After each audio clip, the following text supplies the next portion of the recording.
চট্টগ্রামের এমন কিছু জায়গায় আমরা গিয়েছি যা দেখে সত্যি খুব অবাক হয়ে গেলাম। চলুন নিজ চোখে অবস্থানগুলো দেখে নিই। আমাদের এলাকা থেকে সবাইকে ধন্যবাদ জানাই, বিশেষ করে ফেনীবাসীকে।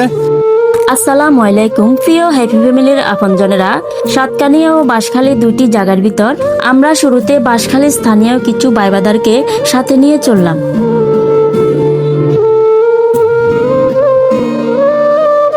প্রত্যন্ত এলাকায় যেখানে দুর্গম যাতায়াত আর রাস্তাঘাটের বেহাল দশায় খাবারের গাড়িগুলো একেবারেই পৌঁছায়নি।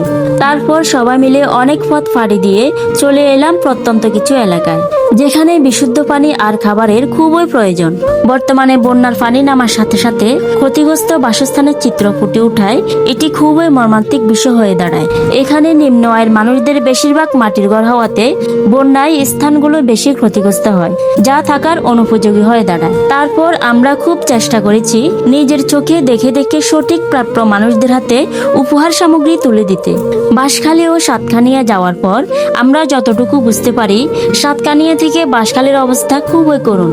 বর্তমানে খাবারের থেকেও তাদের ক্ষয়ক্ষতি মেরামতের জন্য আর্থিক সহায়তা খুবই প্রয়োজন।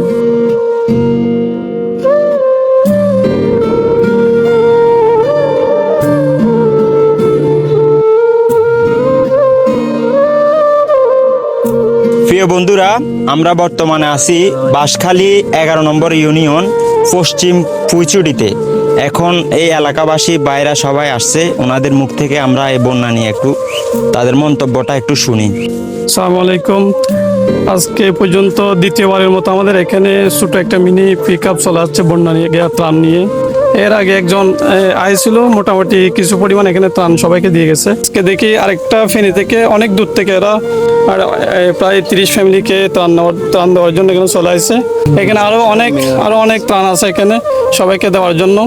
এখানে সবাইকে সুষম বন্টন করে ইনশাল্লাহ তারা যাতে সুন্দর করে বিদায় করতে পারে। আমাদের এলাকা থেকে সবাইকে ধন্যবাদ জানাই, বিশেষ করে ফেনীবাসীকে আমাদের পক্ষ থেকে সবাইকে ধন্যবাদ জানাই। আসলে দুর্যোগ মুহূর্তে চট্টগ্রামের পাশে দাঁড়ানো ফেনী সহ সমগ্র বাংলাদেশের বিভিন্ন স্বেচ্ছাসেবী সংগঠন, টিম ও ভাই বন্ধুদের আপনাদের এই ঋণ মনে রাখবে বাংলাদেশের সকল জনগণ। এতেই প্রমাণিত হয় মানুষ মানুষের জন্য, জীবন জীবনের জন্য। তো প্রিয় বন্ধুরা, বাঁশখালী ও সাতকানিয়ার উপহার সামগ্রী বিতরণ শেষ করে সবাই ক্লান্তময় শরীর নিয়ে বাড়ির দিকে রওনা হলাম। পরিশেষে যাওয়া থেকে আসা পর্যন্ত যারা আমাদেরকে ভালোবাসা ও সাপোর্ট দিয়ে পাশে ছিলেন, তাদের সবার প্রতি আন্তরিক কৃতজ্ঞতা ও ধন্যবাদ। সবাই ভালো থাকবেন। আল্লাহ হাফেজ।